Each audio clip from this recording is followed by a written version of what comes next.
দেখুন, আমাদের মুখ্যমন্ত্রী মিথ্যা ভাষণে, অসত্য ভাষণে পটু, ফলে যে তিনি যে কথা সাংবাদিকদের সামনে বলেছেন সেই কথা ইতিমধ্যে নীতি আয়োগের পক্ষ থেকে সেটাকে খারিজ করা হয়েছে। বলা হয়েছে যে তার সময় শেষ হয়ে গেছে, তারপরে তিনি সেখান থেকে বেরিয়ে গিয়েছেন। উনি নীতি আয়োগের মিটিংয়ে যাবেন যাবেন না, যাবেন যাবেন না, পেন্ডুলামের মতন নড়ছিলেন। গিয়েছিলেন নাটক করতে, বাইরে এসে নাটক করেছেন। সেই নাটকের এখানে আলোচনা, এইটা আমরা মনে করি সংসদীয় গণতন্ত্রের পক্ষে বিপজ্জনক। মিথ্যা কথা চলছে না, চলবে না, চলছে না। সম্প্রতি নীতি আয়োগের বৈঠকে মুখ্যমন্ত্রী মমতা ব্যানার্জির মাইক বন্ধ করার অভিযোগ নিয়ে বিধানসভায় বিশেষ নিন্দা প্রস্তাব এনে আলোচনাকে ঘিরে শাসক বিরোধী চাপানুতর তুঙ্গে ওঠে। বিধানসভার অধিবেশনের শুরুতেই প্রস্তাব এনে আলোচনার দাবি জানান মন্ত্রী মানস ভূঁইয়া। সেই দাবি মেনে অধ্যক্ষ বিমান বন্দ্যোপাধ্যায় আলোচনা অনুমতি দিলে মানসবাবু বলেন, গত 27 তারিখ নীতি আয়োগের বৈঠকে যে অগণতান্ত্রিক আচরণ করা হয়েছে গোটা শেষ তার সাক্ষী। এদিকে প্রস্তাবের তীব্র বিরোধিতায় মুখর হন বিজেপির মুখ্য সচেতক শঙ্কর ঘোষ। তিনি বলেন, মুখ্যমন্ত্রী যে অভিযোগ করেছেন তা যথাযোগ্য নয়। যদি সংবাদপত্রের রিপোর্ট নিয়ে বিধানসভায় আলোচনা হয় তবে মন্ত্রী ফিরহাদ হাকিমের ধর্ম সংক্রান্ত মন্তব্য নিয়ে আলোচনা হবে না কেন তা নিয়েও তিনি প্রশ্ন তোলেন। এরপর একে একে লাভলি মৈত্র, নির্মল ঘোষ, চন্দ্রিমা ভট্টাচার্য, ফিরহাদ হাকিম, শোভনদেব চট্টোপাধ্যায় প্রমুখ প্রস্তাবের সমর্থন করে বক্তব্য রাখেন। প্রস্তাবের বিরোধিতায় বক্তব্য রাখেন দীপক বর্মন, শিখা চ্যাটার্জি, অম্বিকা রায় প্রমুখ। এদিকে আলোচনা চলাকালীনই মুখ্যমন্ত্রীর বিরুদ্ধে মিথ্যাচারের অভিযোগ তুলে বিজেপি সদস্যরা স্লোগান দিতে শুরু করেন। কিছুক্ষণ পর বিজেপির মুখ্য সচেতক শঙ্কর ঘোষের নেতৃত্বে তারা বিধানসভা থেকে ওয়ার্কআউট করেন। অধ্যক্ষ বিমান বন্দ্যোপাধ্যায় বলেন, মুখ্যমন্ত্রী নিজের সংসদীয় দায়িত্ব পালন করতে নীতি আয়োগের বৈঠকে গেছিলেন। সেখানে তাকে বক্তব্য রাখতে বাধা দেওয়া হয়েছে, যা অত্যন্ত নিন্দনীয়।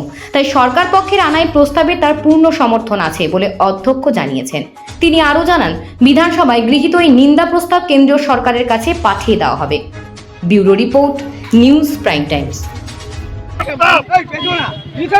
সেই প্রস্তাবের সম্পূর্ণরূপে বিরোধিতা করছে ভারতীয় জনতা পার্টি পরিষদীয় দল। আপনারা জানেন যে নীতি আয়োগে যাওয়া নিয়ে মুখ্যমন্ত্রী বারংবার তিনি তার মত পরিবর্তন করেন এবং পরবর্তীকালে তিনি মিটিংয়ে গিয়ে যে আচরণ করেন তা সংসদীয় গণতন্ত্রের পক্ষে বেমানান। মাননীয় মন্ত্রী ফিরহাদ হাকিম সাহেব তিনি যখন বলেন হিন্দু, খ্রিস্টান, জৈন, শিখ, বৌদ্ধ এরা হচ্ছে জন্মগ্রহণ করা মানে হচ্ছে দুর্ভাগা, এনাদের নাকি দাওয়াতে ইসলাম দিয়ে ওনার ধর্মে নিয়ে আসতে হবে, সেইটা নিয়ে আলোচনা হবে না। আলোচনা হবে মুখ্যমন্ত্রীর মিথ্যা ভাষণ নিয়ে। ধিক্কার জানাই এই ধরনের আলোচনাকে, এই আলোচনা করবার জন্য। ধন্যবাদ। না, আমরা তো এই বিষয়ে মাননীয় অধ্যক্ষ দুপক্ষকেই যুক্তরাষ্ট্রীয় কাঠামো মেনে এবং সংসদীয় গণতন্ত্রকে মর্যাদা দিয়ে দুপক্ষকেই বলবার সুযোগ দিই। 3 জন সম্মানীয় বিধায়ক এবং সম্মানীয় বিধায়ক বললেন, কিন্তু তারপরে বলবার পরে বাকি সরকার পক্ষের থেকে যারা বলছেন তাদের কথা শোনার মতো ধৈর্য নেই, অর্থাৎ তারা শুনবেন না। এটা তারা ঠিক করেই নিয়েছেন যে তাদের মতন করে তারা বলবেন, তারপরে তাদের বিরুদ্ধাচরণ করে সরকার পক্ষ যদি কিছু বলে তাহলে সেটা তারা শুনে জবাব দেবেন, সেটা করবেন না। তাহলে বোঝাই যাচ্ছে যে এই যে অসত্য কথা বলার যে অভিযোগ তোলা হচ্ছে মাননীয় মুখ্যমন্ত্রী কে কেন্দ্র করে, আমি বারবার বলছি, সদনেও বলেছি যে মাননীয় মুখ্যমন্ত্রী অসত্য বলার প্রয়োজন হয়। মাননীয় মুখ্যমন্ত্রী সত্যের ওপর না, ফিরহাদ হাকিমের সাথে এটা মেশাবেন না। ফিরহাদ হাকিম বলেছেন একটা জায়গা, আর এটা হচ্ছে বাইরের ব্যাপারই নয়। এটা নীতি আয়োগ একটা বৈঠক হচ্ছে, ন্যাশনাল ইনস্টিটিউশন ফর রিফরমেশন, এটার জন্যে নীতি আয়োগ।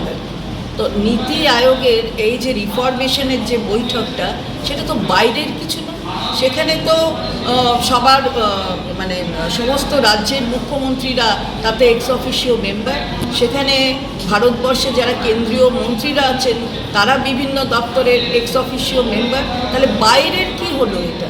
যদি একজন সিইও এসে কথা বলতে পারেন, তিনি বাইরে এসে কথা বলতে পারেন, তাহলে মুখ্যমন্ত্রী একজন এক্স অফিসিও মেম্বার হয়ে বাইরে বলতে পারেন না? খুব মানসিকভাবে ব্যথিত একজন বাংলার মানুষ হিসাবে, ভারতবর্ষের নাগরিক হিসাবে। গত 27শে জুলাই দিল্লিতে নীতি আয়োগের মিটিংয়ে আমাদের প্রিয় মুখ্যমন্ত্রী শ্রীমতী মমতা বন্দ্যোপাধ্যায় যেভাবে হিউমিলিয়েটেড হয়েছে, টাকা না পাওয়ার জন্য তিনি বলবেন না, তার মাইক্রোফোন বন্ধ করে দেওয়া হবে, তিনি প্রতিবাদ করে বেরিয়ে এসছেন। বিরোধী বিজেপি কি বলছে? না, উনি তো পরিকল্পনা করে গিয়েছিলেন। আচ্ছা বলুন তো, এদের আমি কি বলবো? এদের কি না জানা অবাস্তব কিছু ব্যক্তিত্ব বলবো, না ভয়ঙ্কর হিংসাত্মক মানসিকতা নিয়ে মুখ্যমন্ত্রীকে আক্রমণ করার জন্যই কথা বলেন সেটা বলবো? বাংলা দেখছে, ভারত দেখছে। আসলে ব্যাপারটা কি জানেন? মুখ্যমন্ত্রী মমতা বন্দ্যোপাধ্যায় নীতি আয়োগে গেছেন, প্রতিবাদ করে বেরিয়ে এসছেন। তিনি কেন্দ্রবিন্দু ভারতবর্ষের এই মুহূর্তে, সব উড়ে চলে গেছে। এইটা বিজেপি এবং বিজেপির সাগরেদরা সহ্য করতে পারছে না। তাই আমি মনে করেছিলাম অনারেবল স্পিকার স্যারের অনুমতি নিয়ে আমি একটা স্পেশাল মেনশন আজকে প্লেস করেছিলাম। আমি খুব কৃতজ্ঞ মাননীয় অধ্যক্ষ মহোদয়, আজকে তিনি আমার এই স্পেশাল মেনশনকে অ্যালাউ করেছেন এবং বিজেপির দুজন পার্টিসিপেট করেছেন, আমাদের বাগা বাগা মন্ত্রীরা পার্টিসিপেট করেছেন, ফিরহাদ হাকিম পার্টিসিপেট করেছেন, আমাদের শোভনদেব চ্যাটার্জি করেছেন, আমাদের চন্দ্রিমা ভট্টাচার্য করেছেন, নির্মল ঘোষ করেছেন, অরূপ বিশ্বাসও মাঝে কিছুটা ইন্টারভেন করেছেন, আমাদের লাভলি মৈত্র বিধায়ক তিনিও করেছেন। এটা একটা ভালো আলোচনা হয়েছে। সাংবিধানিক প্রেক্ষাপটে বাংলার বঞ্চনার চিত্র উঠে এসেছে এবং আমাদের প্রিয়তম মুখ্যমন্ত্রী মমতা বন্দ্যোপাধ্যায় কিভাবে হিউমিলিয়েটেড হয়েছেন, সারা ভারত ছি ছি করছে। বাংলায় বিজেপি মুখ দেখাতে পারবে না এই ঘটনার পর, সেটা আজকে এক্সপোজ হয়েছে। ওরা দেখলেন আলোচনায় অংশগ্রহণ না থেকে চলে গেল স্লোগান দিতে দিতে। এটাই তো ওদের কাজ।